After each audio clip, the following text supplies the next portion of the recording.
নমস্কার বন্ধুরা, আমাদের আড্ডাঘরের একটি নতুন ব্লগ নিয়ে চলে এসেছি আপনাদের সাথে আবার আড্ডা দিতে। আজ বলবো প্যারিস থেকে জুরিক পৌঁছানো ট্রেনের অভিজ্ঞতার কথা। সঙ্গে কিছু তথ্য দেবার চেষ্টা করব যা আপনাদের কাজে লাগবে। এই যে আমরা এখন পৌঁছে গেছি প্যারিসের গিয়ার ডি লিয়ন এই স্টেশনটিতে। এখান থেকেই জুরিক যাওয়ার ট্রেনটি আমরা ধরব।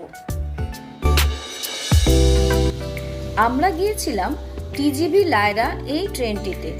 প্যারিস থেকে সুইজারল্যান্ডের বিভিন্ন শহরে ট্রেনটির রুট রয়েছে।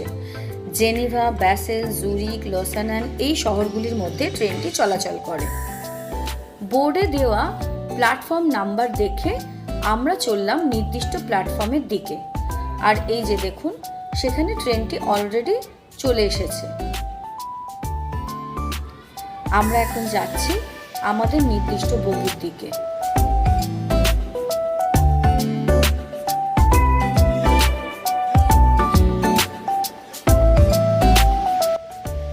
ট্রেনটি ছাড়ার সময় ছিল প্যারিসের সময় অনুযায়ী সকাল 7:22।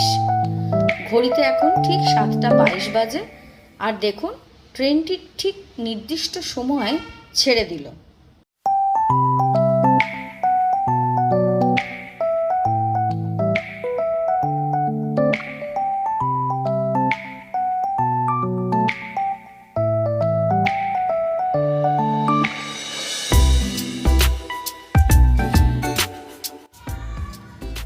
আমরা যেহেতু জুরিকে থেকেই সুইজারল্যান্ডের নানান জায়গায় ঘুরেছিলাম, তাই আমরা জুরিক এইচবি এই শহরটা নির্বাচন করেছিলাম।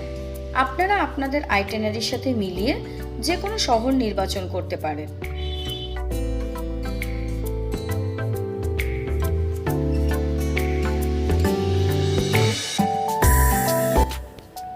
সকাল 7:22 ট্রেনটি ছেড়ে জুরিক এইচবিতে পৌঁছয় 11:46। গিয়ার ডি লিয়ন থেকে জুরিক এইচবির দূরত্ব 490 কিলোমিটারের মতো। যেহেতু এটা হাই স্পিড ট্রেন, তাই এটি মাত্র 4 ঘন্টা 24 মিনিটে এই দূরত্বটা কভার করে।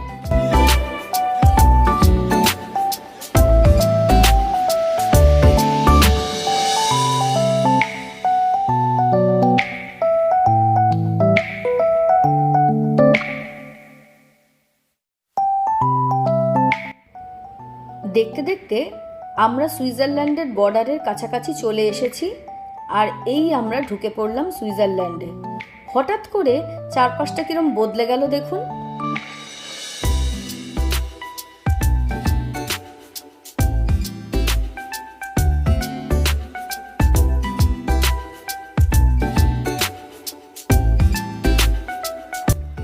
ট্রেনের টিকিট অনলাইনে কাটতে হয়, আর যত আগে টিকিট কাটবেন দাম ততটাই কম পড়বে। আমরা যেহেতু 15-20 দিন আগে টিকিট কেটেছিলাম, তাই আমাদের টিকিটের দাম পড়েছিল 71.5 ইউরোর মতো, যা ভারতীয় মুদ্রায় কনভার্ট করলে 7,000 টাকার কাছাকাছি। টিজিভি লায়রার নিজস্ব ওয়েবসাইট অথবা রেল ইউরোপ অথবা SNCF কানেক্ট এই ওয়েবসাইটগুলো থেকে আপনারা টিকিট কাটতে পারবেন। ট্রেনে রয়েছে ফার্স্ট ক্লাস আর সেকেন্ড ক্লাস, তবে এই দুটোর মধ্যে কোনোই তফাৎ নেই। আর রয়েছে আপার ডেক, লোয়ার ডেক। তো আমরা টিকিট নিয়েছিলাম আপার ডেকে। লাগেজ রাখার নির্দিষ্ট জায়গা রয়েছে, আর হ্যান্ডব্যাগটি আপনি সাথে করে নিয়ে যেতে পারেন।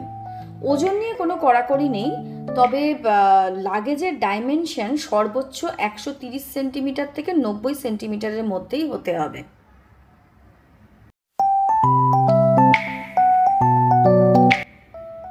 ট্রেনে রয়েছে নিজস্ব রেস্টুরেন্ট, আপনি ওখানে বসে খাবার খেতে পারেন আর প্রাকৃতিক দৃশ্য দেখতে দেখতে নিজের কফিটি এনজয়ও করতে পারেন। তাছাড়া রেস্টুরেন্টের কর্মচারীরা নানান খাবার নিয়ে ট্রেনের মধ্যে টহল দেয়, আপনি ওদের থেকে খাবার কিনেও খেতে পারেন। আমরা খাবার নিয়ে উঠেছিলাম, তবে শুকনো খাবার আর কি, এই ফ্রুট, কেক, বিস্কিট, কফি এইসব খেতে খেতে আর চারপাশের দৃশ্য দেখতে দেখতে কখন যে এই 4 ঘন্টা সময় কেটে গেছিল আমরা একদম বুঝতে পারিনি। জায়গাটা দেখুন, একদম ক্যানভাসে আঁকা ছবির মতো।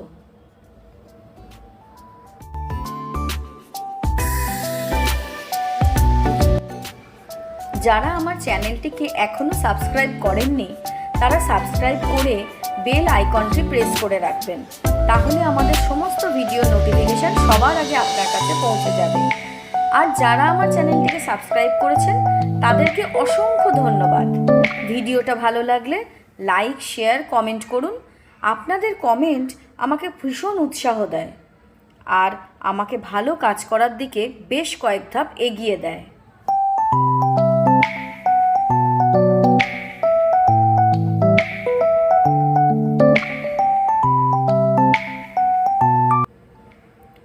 এরপর ফিরব আমার সুইজারল্যান্ডের ঘোরার নানান অভিজ্ঞতা নিয়ে।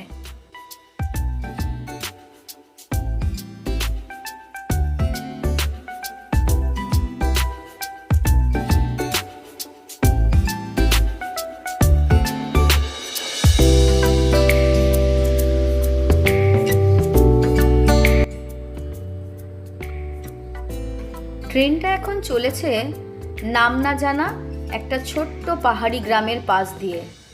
আমার ছোটবেলার স্বপ্নে দেখা পাহাড়ি গ্রাম।